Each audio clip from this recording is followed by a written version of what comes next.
اور عالم دین کی شان کیا ہے؟ ایسا نہیں ہے کہ عالم دین کو کوئی حقیر جانتے رہنا. حضور علیہ السلام نے فرمایا من احان العالم فقد احان العلم فمن احان العلم فقد احان النبی ومن احان النبی فقد احان جبریل ومن احان جبریل فقد احان اللہ ومن احان اللہ احانہ اللہ یوم القیامہ.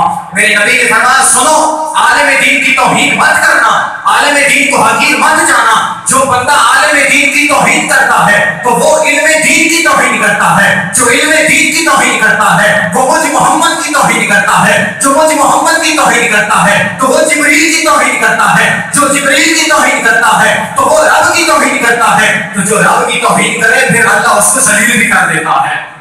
اس واسطے علماء کو حقیر نہ جانا کرو، بلکہ مزید آگے چلیں. حضور علیہ السلام نے فرمایا من زار عالما فکأنما زارنی. یہ سٹیٹس ہے، یہ ویلیو ہے، یہ منصب ہے جو دربار رسالت سے ملا ہے علماء کو. حضور نے فرمایا علماء کو گندی نگاہوں سے نہ دیکھو. من زار عالما فکأنما زارنی. فرمایا جس نے عالم دین کے چہرے کو دیکھا گویا اس نے مجھ محمد کے چہرے کو دیکھا.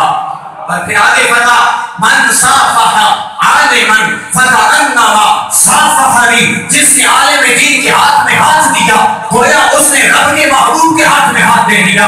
اور پھر آگے فرمایا من جالس عالما فکأنما جالسنی.